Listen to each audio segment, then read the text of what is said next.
Hey, I'm Robbie Nelson, and in this video I'm going to be talking about the Yamaha KT100 two-stroke kart engine, the Briggs Stratton World Formula four-stroke kart engine, why I'm changing from one to the other on my kid's junior autocross kart. I want to talk about the differences between the two engines. I'm going to show you parts of this needed to change from the KT100 to the World Formula, and then I'm going to show you actually how to change the engines out. I've been an autocrosser with the SCCA for about 12 years. I've been running a shifter kart for about 6 years. My kids have been running FJC and now FJB for about 4 years, and they've been running this Burrell KT100 powered FJB kart for about 2 years. So, why would you want to change from the Yamaha KT100 to the Briggs Stratton World Formula? Okay, so why change from one to the other? Let me start by saying that some of this is opinion and some of it is relative to time. And note that it is the winter off season of 2013-2014, so things may change as the years go on. But I think the SCCA is going to start to favor the Briggs engine for a number of reasons. I'll go over some of those reasons here. The KT100, the two-stroke, is a little noisier, and some may say that a lot of these modified and prepared cars are very loud, and they are, but it's a different kind of loud, and some people don't like the sound of this little engine. Another reason is engine restarts. If your kid spins out on the course, the only way to get them refired is for somebody to haul out the starter, which has a lead battery and a big motor starter on it, and you've got to run it all the way across the course, and they've got to wait on you to get there, and it slows things down. The World Formula has a pull start. It also has the option of a push button start, so the kids can just fire it right back up and take off and not delay everybody that's out working the course, sometimes out in the very hot sun. People don't like waiting around for that. The two-strokes also smoke a little bit, obviously, because they've got the premix gas with the oil. And I think the SCCA thinks that the Briggs, being a four-stroke, is a little more user-friendly for the parents. They don't have to worry about mixing gas. They don't have to worry about tuning the little finicky carburetors or anything. But pretty much you put gas in and pull starter, and off you go. For me, personal reasons why I'm changing, because I think the SCCA is going to start to favor it in the future. They'll guarantee you that, but based on some things they've done here in the past year, I think they're going to start going that way. The low RPM torque of a four-stroke I think would be good on some tighter courses, and the ones that are in our local region have a tendency to have some tight turns, and I think that my kids would benefit from that low-end torque of a four-stroke. The onboard starter, like I said, is a nice feature, and the ability to pull start, so I don't have to run my skinny butt all the way to the other side of the course to get them refired. The World Formula now has an improved restrictor. It is no longer a throat-based plate restrictor. It's now a slide-based restrictor, and I'll show you that here a little later. I've got it in the parts list. Last but not least, I hate this little tiny carb on the KT100 in the JB class. It's a smaller carb for the JB class, and it's got a really tiny opening, and I think it's just finicky. And I've got it to idle a little bit, but I've been told that they never idle well, and I just don't like it. I think I'm going to be happier with the World Formula. So I've got the World Formula engine in a nice new box here. But before we dig into it, let's talk about why you might not want to switch. Biggest thing for me right away was the cost. You know, obviously I've already got the Yamaha, so we're ready to go. And I don't have to put any money into it. To do this, I had to expend some money. The World Formula was $9.95. I don't remember if that included shipping, but that gives you everything that you need to go, besides like the pipe and the chain and whatnot. We'll get into that a little later, telling you about parts of this. I think overall I've got between $1,300 and $1,400 between what's in this box and the other parts needed, which is in this box. That was a big thing for me, and I'll recoup some of that selling the KT100, but not sure exactly how much I'm going to get back from that yet. The other thing, sprint racing. You're not going to find a lot of sprint tracks running in the World Formula. Most of them are in the KT100s. We tried one of those earlier in this year, 2013. So, and my son liked it, but the track's far away, so we just made the decision to just be autocrossers, because I don't want to have to be switching the engine back and forth. So that's all we're going to do. We're going to do some big events this year, and hopefully they'll do well. Another reason may be the simplicity of a two-stroke. If you're going to be digging into the engine, there's less moving parts than there are on a four-stroke, obviously, with the valves and camshaft and whatnot. But this being a brand new engine and being a low duty cycle, being an autocrosser, so I'm hoping it'll last years and years and years without me getting inside of it, tearing it down, or having to have it rebuilt by some other company.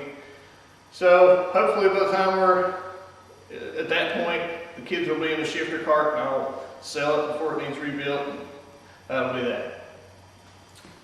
Alright, let's talk about the differences between the Yamaha and the Briggs. The KT100 is a two-stroke. The World Formula is a four-stroke, which means you got a mixed gas, pre-mixed gas, with a two-cycle oil with a two-stroke, kind of like a weed eater or a chainsaw. The Briggs just takes 93 octane pump gas. The KT100 is started by an off-board electric starter, so you got to carry this big thing. I don't have it with me right now, which is another problem. If you forget it at home and you don't have it, you're in trouble. But you got to plug it in. It's got a big battery and a starter attached to it. It weighs a lot. Shove it in the side, start it. The World Formula has a pull start or an optional electric start. You just put a little switch on the steering wheel and the kids can just fire it right up. The two-stroke's lighter, has less moving parts, obviously, probably one of the reasons why it's lighter. But because the World Formula has more weight, I don't have to put as much lead on it to meet the minimum requirements from the SCCA for the class. So I can take some of this lead off. The Kart still going to weigh the same, but won't have as much lead strapped to the back of the seat. And I will weigh these two a little later on so we can actually see the differences in weight between the two. The KT100 is restricted for JB by the carburetor. It's got a really tiny little carburetor, kind of like a little weed eater. The World Formula is restricted by slide restrictors for the carburetor. This is it right here. I'll show you how that installs a little later in the video. But before, a year or so ago, they were actually using a plate restrictor, kind of like NASCAR does, to pull the horsepower down. And a lot of people are having problems with that. I think this slide restrictor will work a whole lot better. The drive sprocket on the KT100 is outboard. The drive sprocket on the World Formula is inboard. So you actually got to move the axle sprocket from one side of the rear bearing to the other. And I'll show you that a little later too. As far as what's the same, they're both single cylinder engines. They are both made for karting.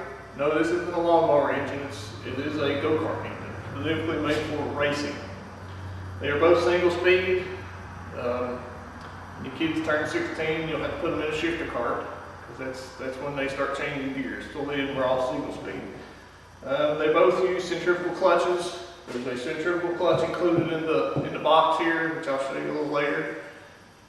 I actually have a Horseman fluid filled centrifugal clutch on this, which I don't really like. It leaks all over the place and I have to fill it up. So those are some of the differences and some of the things that are the same. So let's dig into the parts list and see what it's going to take to change these two. Alright, parts list.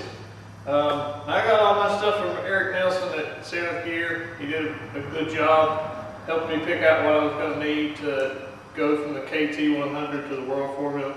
The Briggs Stratton was actually drop shipped from Briggs, which I imagine most of the other vendors do the same thing. So it comes in a separate box from all the other parts. So let's dig into this and see what actually comes in there with this thing.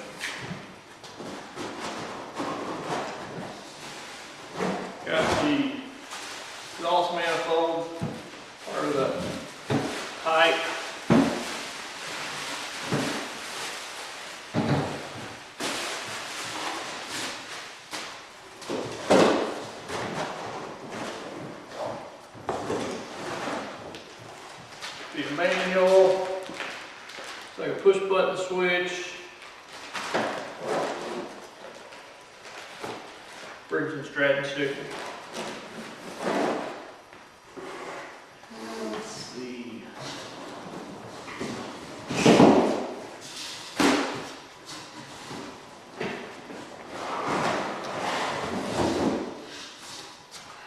The engine itself.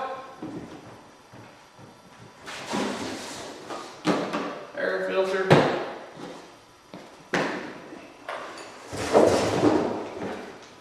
And a clutch. I think this air filter is kind of like a KT100 unit. They sell charging kits for it. Okay. Now, the other parts we're going to need.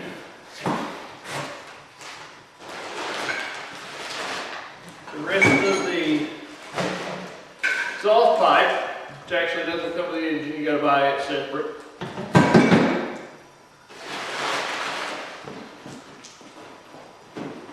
Mounting hardware for the pipe. Chain guard. New throttle cable, because the carburetor on this one is at the rear of the engine, I think. Is that right? Yeah. Throttle cable's at the rear of the engine. The KT100 is near the front, so you've got to get a little longer throttle cable.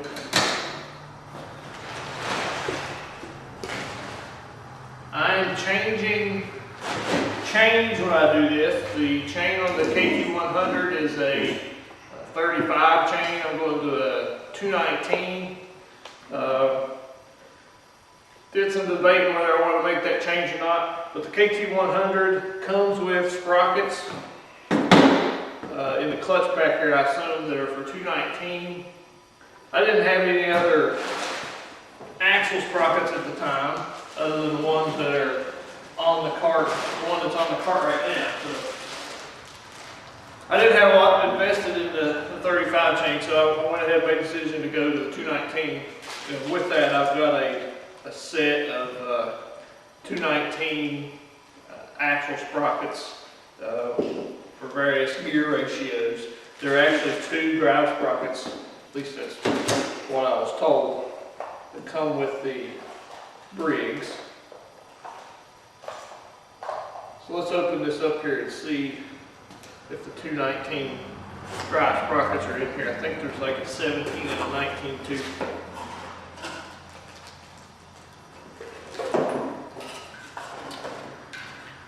There's one that's on the clutch. Here's another one that's in the box. Let's see, let's count these. 1, 2, 3, 4, 5, 6, 7, 8, 9, 10, 11, 12, 13, 14, 15, 16, 17. And this is a 1, 2, 3, 4, 5, 6, 7, 8, 9, 10, 11, 12, 13, 14, 15, 16, 17. That can't be right on this count.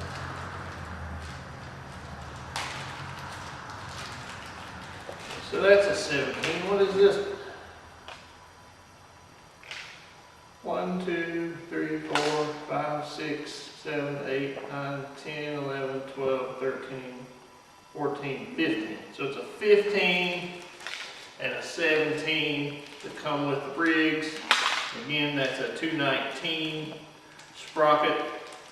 And if you want to go to 35, you can get the drive sprocket for 35. Just stay with 35. Like I said, I went to 219. So this is my set of parts. Let's see where I got something else in here. Oh, engine mount. Yeah, that's important. So Eric is setting me up with this engine mount. We'll check that out here a little later when we get to bolting this baby up. I think that's all. Yeah. Now, for FJB class, like I said, there's a throttle slide restrictor that goes in here. And all you got to do to get this is write an email to the SCCA and they'll ship it out. Actually, I ordered the engine one day, sent the email the next day for this, and I actually got the slide restrictor kit before I got the engine. So They are very fast about shipping these out. They're free of charge. They don't charge you anything for it. If you're going to run FJB, they'll just send it out to you for free. So, and like I said, we'll install this a little later and I'll show you how it works. So that's the parts list. So let's get this KT100 off and we'll start bolting this thing off. All right, we're going to start off by removing the side pod. That's just held on by a cotter pin and a clip.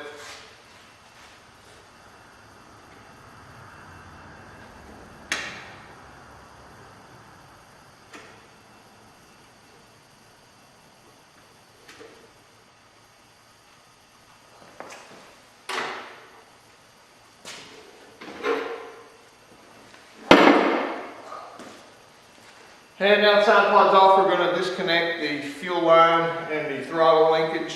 Fuel line is just held on by some safety wire, and the throttle cable is held on by a little circlip that I think I can get off with a screwdriver. I'll just shove some rags under here to catch the gas and oil mix once I get the fuel line off. Like I say, it's just held on by a piece of safety wire.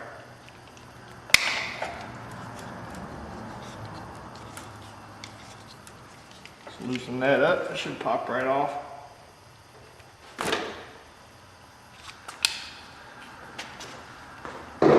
Now the throttle cable linkage. Like I said, it's just held on by a little circlip. If I can get the screwdriver under it.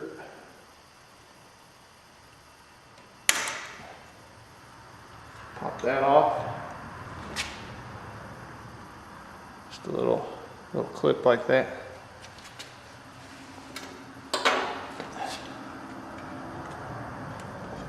Yeah. I'm gonna need a wrench for that right there.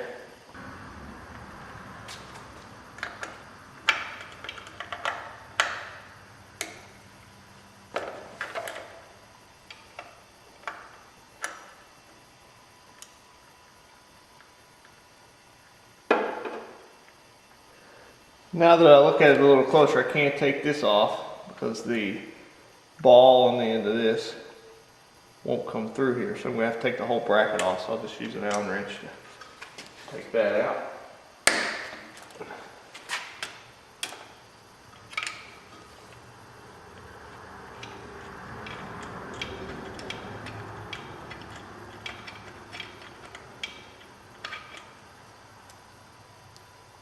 Put that bolt back so we don't lose it.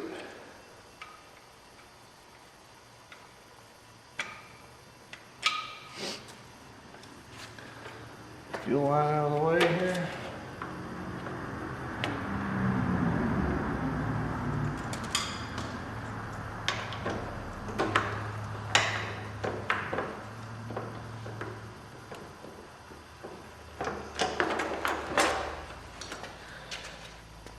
Okay, now that those are out of the way, we can loosen the engine mounts down here and loosen this thing up.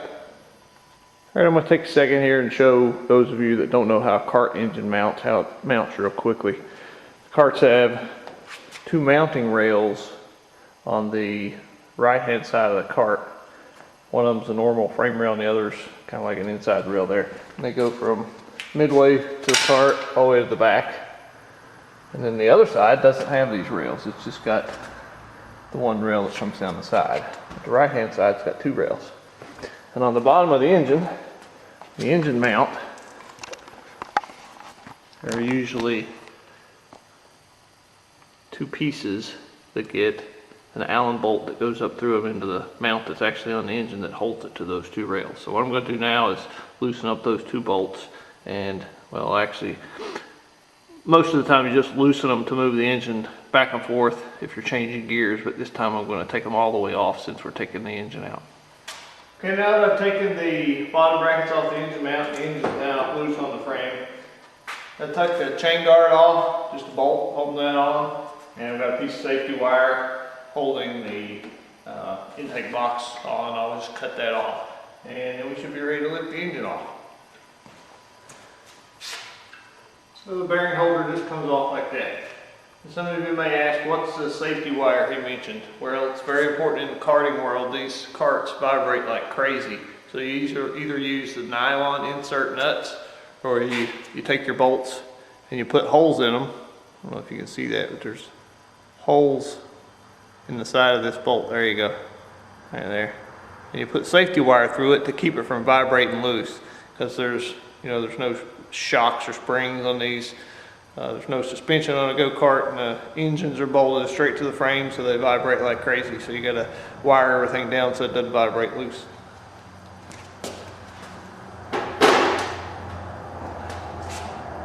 Put our bolts back so we don't lose anything.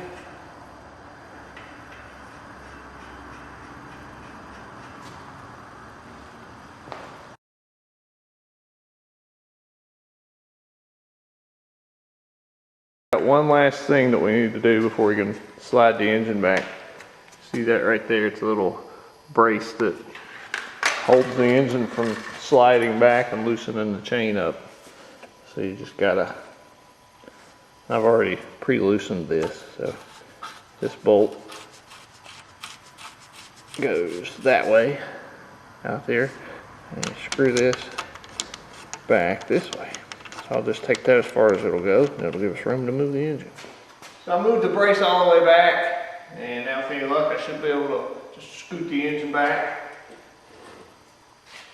Take the chain off the axle sprocket, and it's a little tight coming out here around the clutch. But it should come a little bit of coaxing.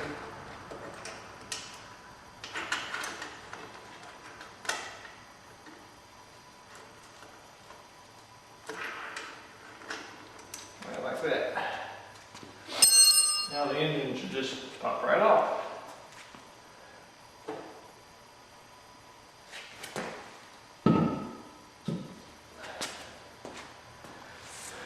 There you go. That's the easy part.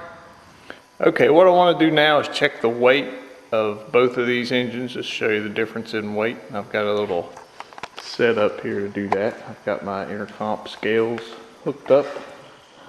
I've zeroed each of them. This would be the left side. This would be the right side. See, going up and down there. What we're looking at are these two numbers right here. Don't have all four pads hooked up, so you're seeing over ranges here on these two, but the other two, I'll put my hands on these going up. So I'll load those up and let's see what the difference is.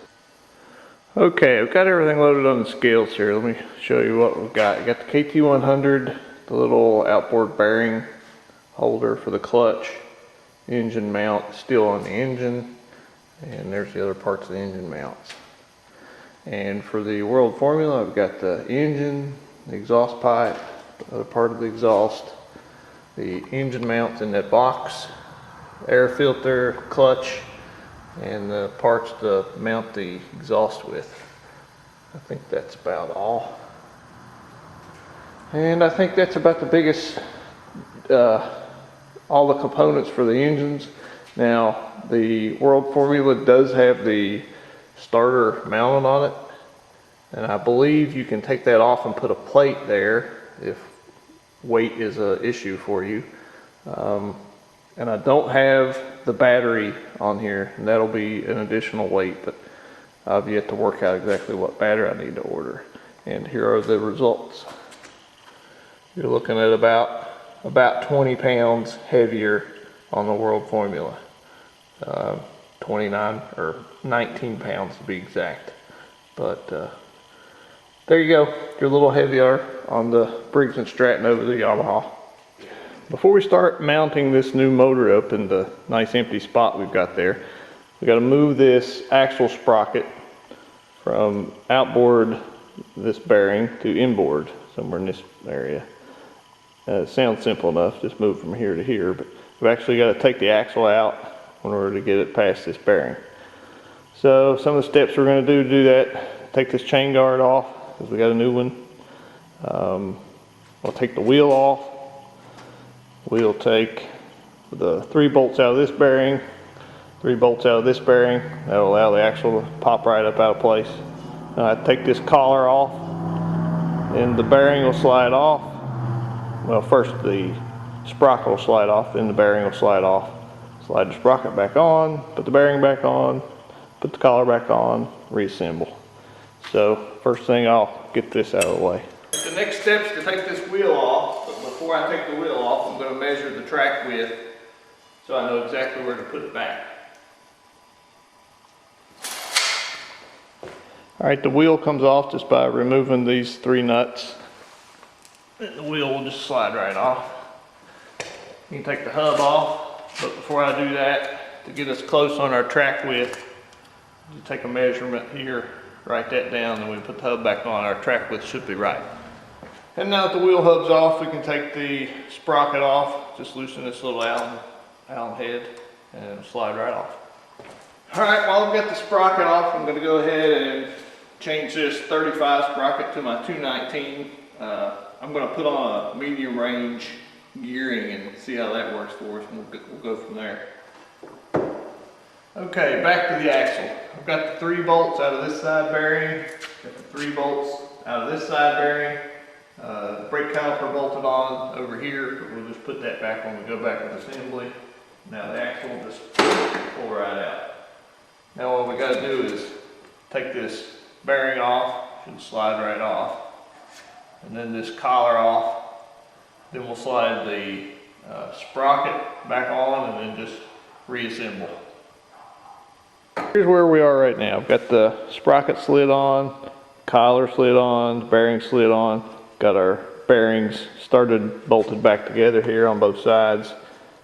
And I'm just gonna make sure everything's lined up properly. Still gotta put a key in here, but I'm not really concerned about that right now because I gotta get the engine mounted to figure out exactly where it needs to be on the axle. So I'll just tighten all this up and get the wheel back on. Okay, we've got our bearings tightened up on both sides and the axle spins pretty free there. One last thing I want to tell you is these collars are what locate the axle this way. Nothing else holds it in place. So with this one loose, it'll actually slide back and forth. So the only thing holding it there is the brake rotor and the brake caliper. So what I want to do is I want to slide it all the way over to that side because we didn't move this collar.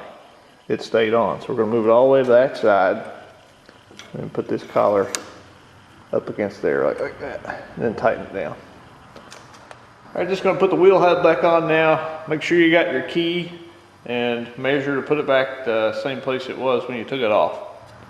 Alright, we need to start getting the engine ready to actually mount, which is going to include the clutch and the engine mount. I'm working on the engine mount now. I'm not sure exactly where I'm going to put it left and right. That's something we'll have to figure out when we get it over on the cart, on the chassis. But I do know that we want to have it as far forward as possible. So I've mounted this piece to put the engine toward the front of the cart because the engine's so heavy. That makes it easier to corner balance, and I've even been told it's difficult even if you put it as far forward as you can. So got the bottom, the piece mounted on the bottom of the motor. I'll get this put on, and then we'll do some trial fitting and see if I can get it worked out. Okay, I've got the bottom motor mount bolted down, just loosely bolted down because this isn't the final spot for it. So I can grab the engine now and set it up there.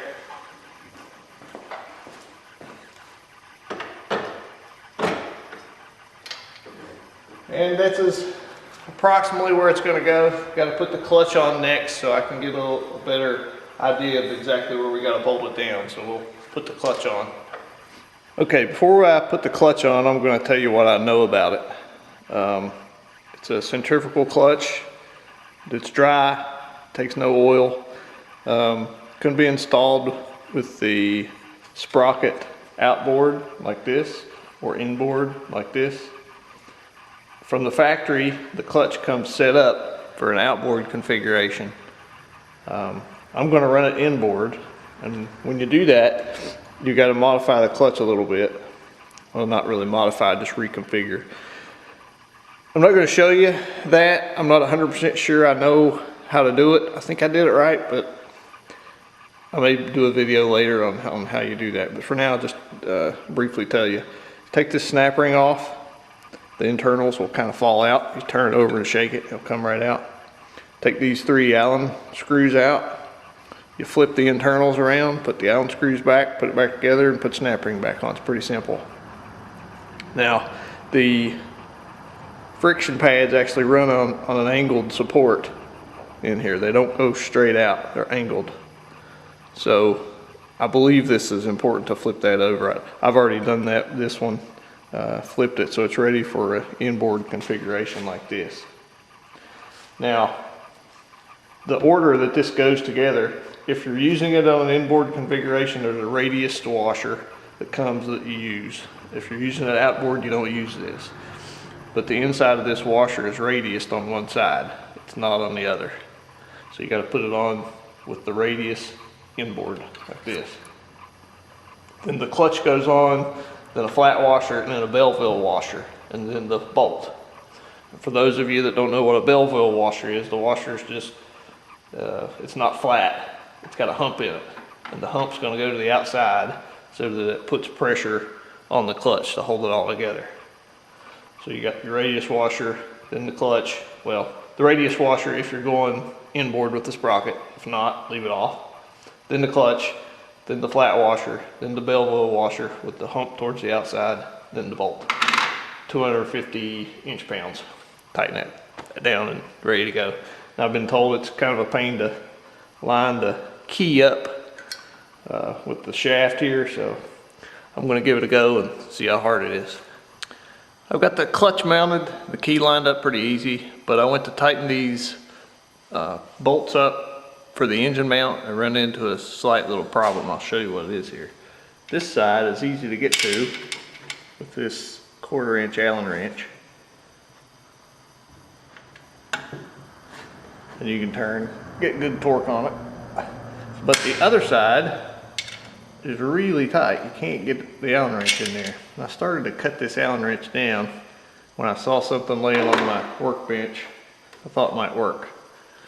I'm sure all you mechanics got these laying everywhere because they come in every toolkit you get for Christmas. I've got all kinds of them laying around.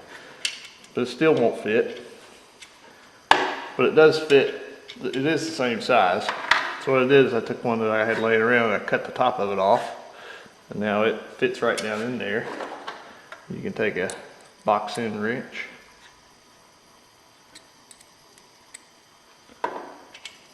Slip it in there like that and tighten that up. Now the other two on the other end, which would be the front, are not as hard to get to as this one here, but they are kind of tight because the starter motor's there with them, so I'm probably going to use this there as well. So I'll get these tightened down and we'll put it on the chassis. Engine on the Kart, moved it around to get the clutch kind of in a spot where I like. It's a little crowded over here, so just use your best judgment. I made it where it was behind the seat as much as I could and in between the seat strut. That's as good, I guess, as it'll get. And tighten all the bolts up so it's mounted. I realized I had to slide it back or forward when I go to put the chain on here just a minute. But tightened up the sprocket, just eyeballed it up. I don't have the tool, they make a nice tool to do that with, but I just eyeballed it. And I'll get the chain and we'll get the chain on. Okay, little lesson learned here. I was putting the chain on and thought, I wonder how that chain guard fits on here. Well, it goes right here. But you can't get to the bolts if the clutch is on. So I've got to take the engine off, take the clutch off, install the guard, and start from there. All right, I got the chain guard put on. Remember to use some Loctite on those bolts. After moving the engine around a little bit, I'm still not real happy with my clearances between the clutch and the seat strut right there. It's a little tight. And the sprocket right here, the bolts. I mean, it clears, but it's really tight. Not much I can do about it right now. I've used all 114 links of this 219 chain. I may be able to extend the chain and put the clutch up here in this little void area here between the seat strut, or I may end up just moving the seat strut over, but for the time being it's going to work like it is. I think the next thing we're going to do is the fuel line and the throttle cable. But first I got to get rid of that mixed gas in that gas tank and put some 4-stroke gas in it. Okay, throttle cable and restrictor. This is the restrictor that the SCCA will send you for free in mail. They'll send it to you, have it to you in a week or so. Slide just pulls right out. Take your new cable, because you got to be a little longer. Goes up through here.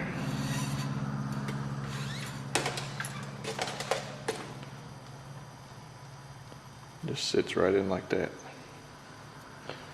And you need to go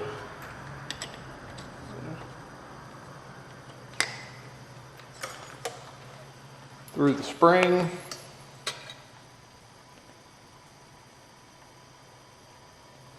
then through the restrictor, through the hollow point part first, because your spring's going to sit up inside there.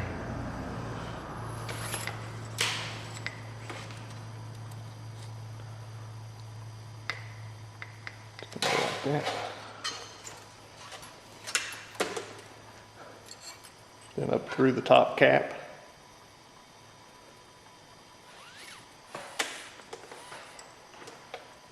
And it just screws together. And if you're not in FJB, you just do the same thing without the restrictor. We're in B, not A, because my kids aren't that old yet. Then I've got a new throttle housing for my cable, because the housing on my old setup is not long enough, so I'll go with the new housing. All right, I've got my throttle cable going here in the sheath. But before I move on, I want to talk about the other pieces you get from the SCCA if you're running FJB, JB as it is now. They all come together. One is the slide restrictor that goes inside the carburetor. The other is this little collar device, and the other is a standard. I think it's 0.52 inches. But the way that's supposed to work is you open up the choke and you back off the top piece here, and then you put the standard under the slide. So you open the throttle up,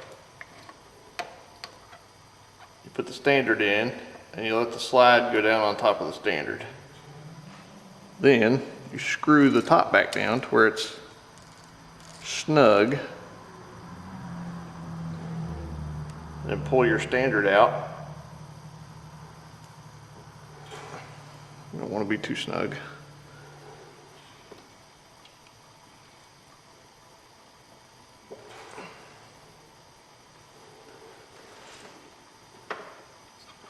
Like that. And now you're set to the right opening. And that's the part that's going to be regulated.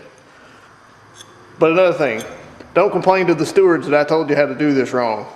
Figure it out on your own. This is the way I think it's supposed to work. Then the collar goes on like this. And this is used to lock the top piece down so it doesn't move once you set it. So that's it. You just clamp it down like that, and you should be legal. All right, now I'm going to mount the exhaust. First is this header piece that comes with the engine. The muffler goes on right here, held on by springs. I'll show you that just in a minute. This header mounts here with 2 nuts that come with the engine and 2 bolts that go right here. I'll show you those. So there's the header gasket and bolts to hold those in place. Just go right here. And you've got 2 bolts that go right here to hold the other piece on. One thing you'll notice, I got a tap out here, because these holes were not tapped for some reason. I have no idea. It's a M6x1 tap. That's aluminum, so it tapped out pretty easy. So I'll just mount that up now. The exhaust header mounted up, and getting ready to put the other pieces of the exhaust on. Now this does not come with the engine. You got to order it separate, but most people know what you need. This piece just slides down in here. that. And goes on here like this. And you've got springs that'll hold it in place. There's little holes here along this. And then we'll put a mounting bracket over here. Up here with springs. Got the mount on the back, but I'm missing the little cradle section. I forgot to order that. So just gonna run with just holding the back up for now. Now I've hooked the fuel lines up. There's a pulse line goes here, vacuum, which connects here on the intake manifold. Then the fuel into the carburetor here goes up to this port. There's actually a little arrow here to tell you. And then your fuel intake right here hooked up to the fuel filter down there. On, this comes with the engine. Just stick it on, tighten it up. One of the last things we want to do is put some oil in it. This is what I'm going to run in it when we're racing. It's a AMSOIL kart racing engine. It's actually recommended by Briggs Stratton. It's got their name on it. You can buy it straight from the AMSOIL website. They'll ship it out to you. It just takes a couple days.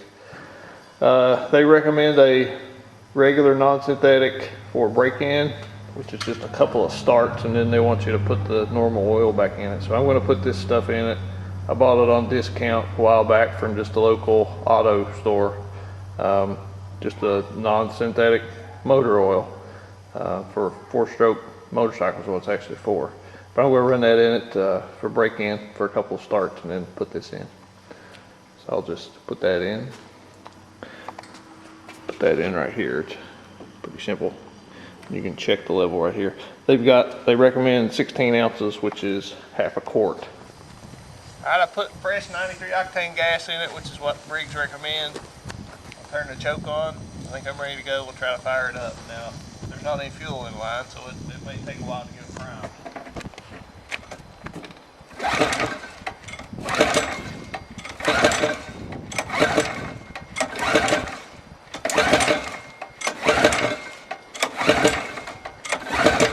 Alright, should have fuel in the carburetor now.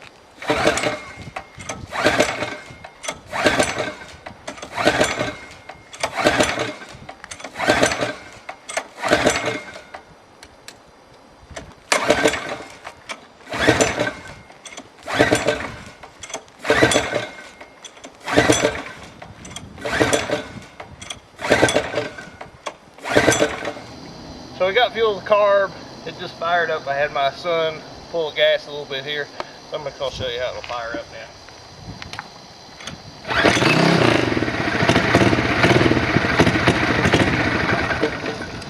So we'll go through a warm-up series, a couple warm-ups, drain the oil, put some race oil in.